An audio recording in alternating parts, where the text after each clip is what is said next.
Assalamualaikum warahmatullahi wabarakatuh. Perkenalkan, kami dari kelompok 7 yang beranggotakan saya, Fitria Pujiastuti. Yang kedua ada Abu Hamid Muhammad Ghazali. Yang ketiga ada Retno Latifatul Zahro. Dan yang terakhir ada Sarah Sofia. Di sini kami akan membahas tentang teknik testing dalam pemahaman individu. Sebelum kita memahami teknik testing dalam memahami individu, kita akan belajar terlebih dahulu tentang pentingnya memahami individu. Kenapa penting memahami individu? Karena pemahaman individu diartikan sebagai cara memahami, menilai, atau menaksir karakteristik, potensi, atau masalah-masalah yang ada pada individu atau sekelompok individu. Cara yang digunakan mencakup observasi, interview, skala psikologis, daftar cek, inventory, tes proyeksi, dan beberapa macam tes lainnya. Kegiatan pemahaman individu ini dimaksudkan untuk memberi bantuan pada individu bagi pengembangan potensi yang ada pada dalam dirinya atau dalam rangka menyelesaikan masalah-masalah yang dihadapi, yang lazimnya menggunakan cara tes maupun non-tes.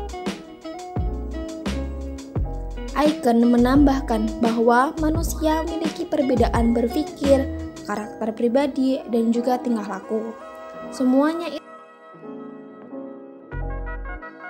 dalam kegiatan bimbingan dan konseling, pemahaman individu sangat penting dalam memberikan layanan kepada individu yang memerlukan bantuan.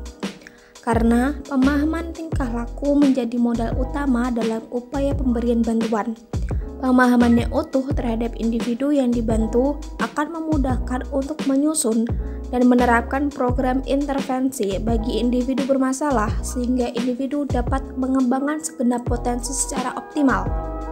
Dengan demikian, upaya untuk mendapatkan pemahaman atas tingkah laku manusia tidak sekedar upaya untuk melampiaskan rasa ingin tahu saja, tetapi bahkan menjadi suatu kewajiban bagi manusia untuk mempertahankan kelangsungan hidup dan meningkatkan kualitas kehidupannya di masa-masa selanjutnya.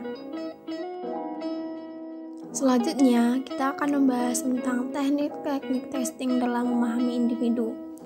Pertama-tama, apa sih tes itu?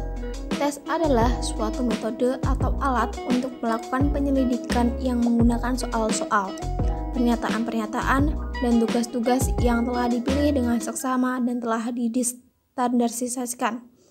Ini berarti ada standar tertentu. Dalam bidang bimbingan dan konseling, tes sebagai suatu metode untuk mendapatkan data mempunyai peran yang cukup penting. Dengan tes, dapat diperoleh data yang mungkin tidak dapat diungkap dengan metode yang lain. Teknik tes atau sistem testing merupakan usaha pemahaman individu dengan menggunakan alat-alat yang bersifat mengungkap atau mengetahui karakter individu. Sedangkan tes adalah suatu prosedur yang sistematis untuk mengobservasi atau mengamati tingkah laku individu melalui skala angka atau sistem kategori. Selain itu, tes mengandung pengertian alat untuk menentukan atau menguji sesuatu. Alat tes yang digunakan untuk pengumpulan data atau himpunan data harus distandarisasikan, dalam arti cara penyelenggaraan tes, cara pemeriksaannya, dan penentuan norma penafsirannya itu seragam. Selain itu, harus memiliki validasi dalam arti ada kesesuaian antara apa yang diukur atau diteliti dalam tes dengan aspek yang direncanakan untuk diukur melalui tes tersebut. Misalnya, tes intelijensi yang memiliki validasi tinggi berarti tes itu benar-benar mengukur kemampuan untuk mencapai prestasi di sekolah.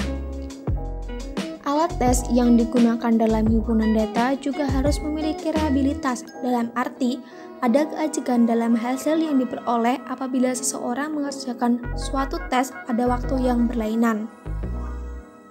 Adapun fungsi penggunaan tes bagi seorang konselor, yang pertama adalah untuk mengetahui kemampuan, minat, bakat, kepribadian individu sehingga dapat dipahami kekuatan dan kelemahannya yang nantinya menjadi bahan dalam pemberian bantuan.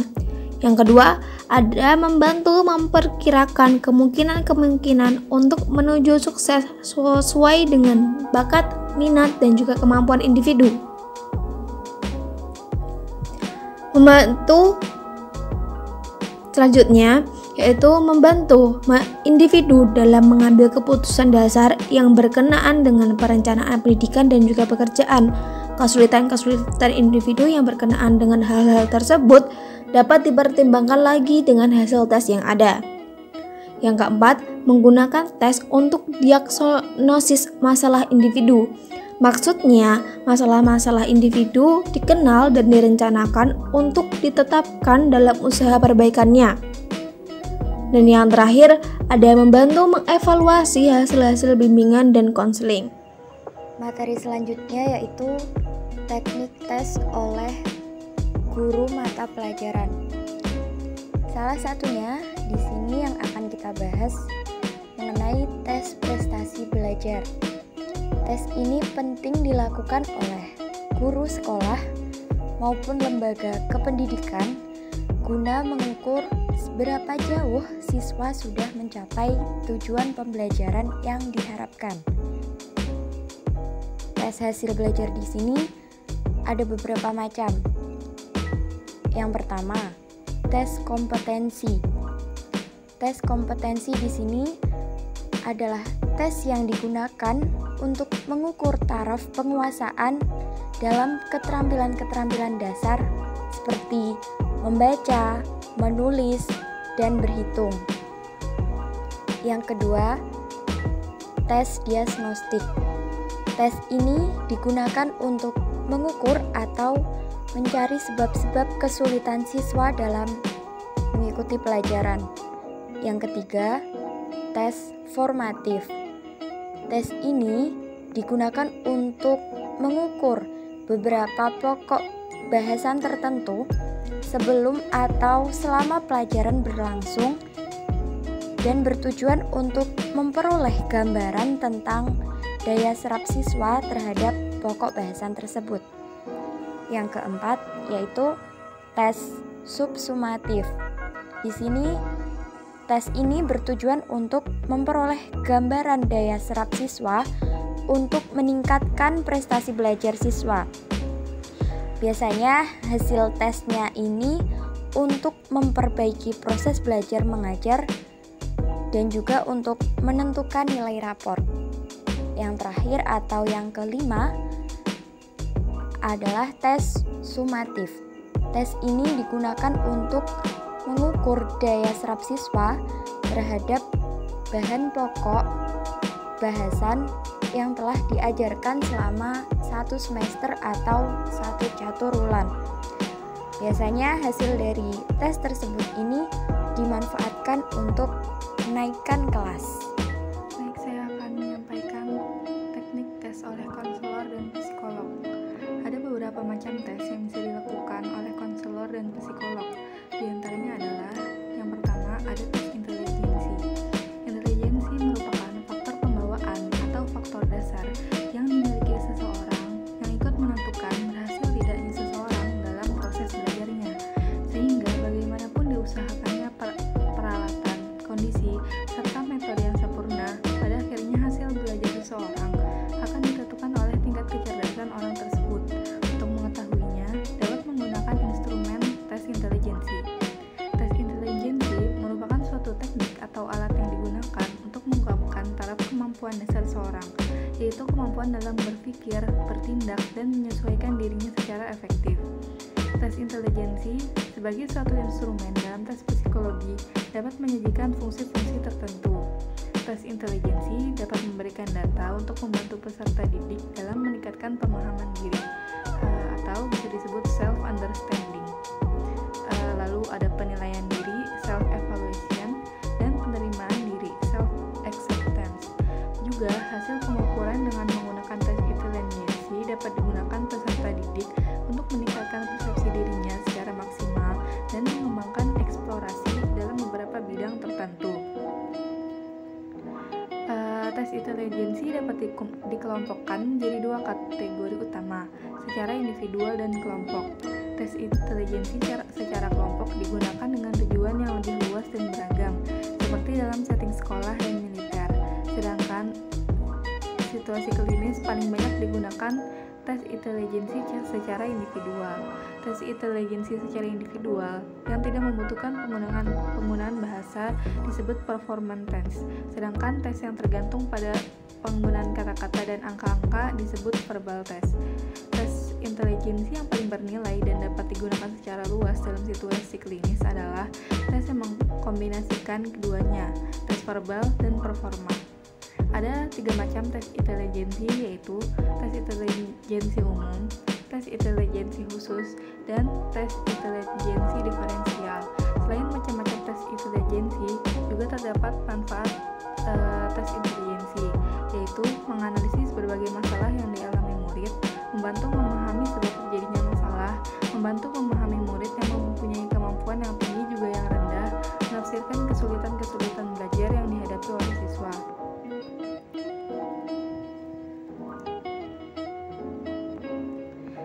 Selanjutnya ada tes bakat. Tes bakat adalah tes yang mengungkap bakat seseorang, yang juga merupakan kemampuan intelijensi khusus. Dengan mengetahui bakat seseorang, maka proses pendidikan dapat diarahkan pada bidang-bidang yang sesuai, sehingga akan lebih mudah mencapai hasil. Tes bakat dilakukan dengan tujuan yang berkaitan dengan bidang pendidikan dan industri. Dalam bidang pendidikan, dengan mengetahui bakat siswa, maka ia dapat diarahkan sesuai dengan bakatnya tersebut, agar siswa dapat mencapai prestasi sesuai dengan bakat yang dimilikinya. Hasil tes bakat sangat bermanfaat, khususnya pada penjurusan, baik di SMA maupun SMK, dan untuk menentukan pilihan fakultas atau jurusan yang diinginkan di perguruan tinggi. Dalam bidang industri, bakat seseorang perlu diketahui apakah ia tepat menduduki jabatan tertentu. Hasil tes bakat bisa membantu suatu perusahaan atau lembaga untuk menempatkan karyawan atau calon-calon karyawan pada posisi yang sesuai dengan kualifikasi yang dibutuhkan.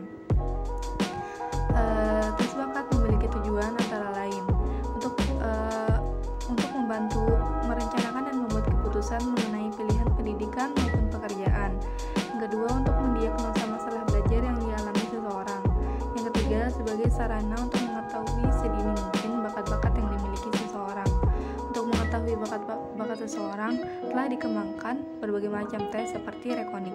Tes ini mengukur fungsi motorik, persepsi, dan berpikir mekanis. Tes bakat musik, tes yang mengukur kemampuan dalam aspek-aspek nada, suara, ritme, warna bunyi, dan memori. Tes bakat artistik, yaitu kemampuan menggambar, melukis, dan meripah. Tes bakat klinikal, yaitu tes mengukur kecepatan dan ketelitian. Tes bakat multifaktor, tes yang mengukur berbagai macam kemampuan khusus. Tes ini mengukur beberapa kemampuan khusus, diantaranya yaitu berpikir verbal, kemampuan bilangan, berpikir abstrak, dan yang terakhir berpikir mekanik. Mungkin itu saja yang bisa saya sampaikan. Selanjutnya akan disampaikan oleh teman saya yang lain. Ya, yang selanjutnya yaitu teknik testing minat atau tes minat.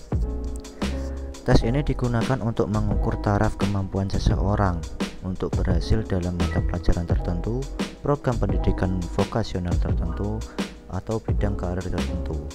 Tes ini lingkupnya lebih terbatas dari tes kemampuan tertentu.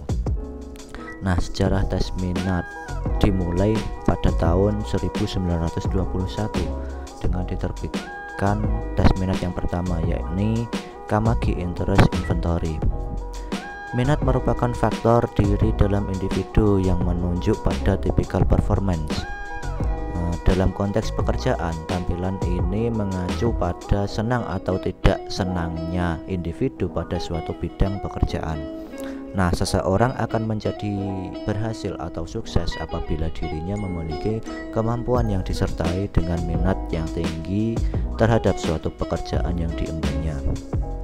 Nah, tentunya tes minat memiliki tujuan, yakni untuk menunjukkan jabatan-jabatan bagi studi lebih lanjut dan untuk mengecek pilihan karir sebelum meningkat lebih lanjut.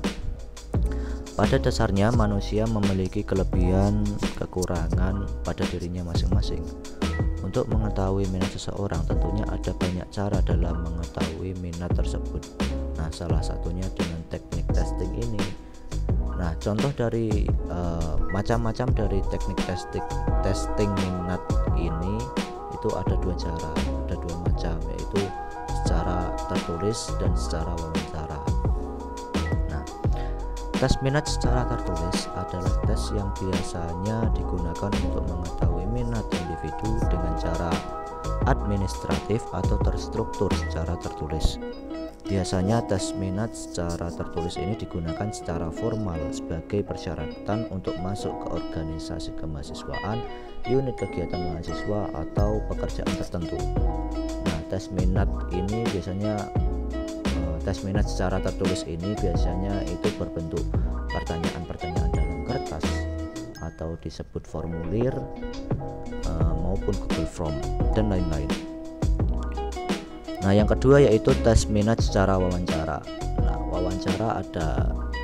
tes minat secara wawancara adalah tes minat yang digunakan untuk mengetahui minat individu secara wawancara atau memberikan pertanyaan-pertanyaan langsung mengenai diri individu.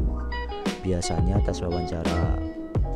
tes minat secara wawancara ini digunakan ketika menginterview pelamar pekerjaan dalam suatu perusahaan, open recruitment, kepengurusan organisasi, dan lain-lain. Nah, tentunya tes minat secara tertulis maupun wawancara keduanya memiliki tujuan yang sama, akan tetapi keduanya juga memiliki kelebihan dan kelemahannya masing-masing. Sebagai penyuluh, kita tentunya harus bisa menempatkan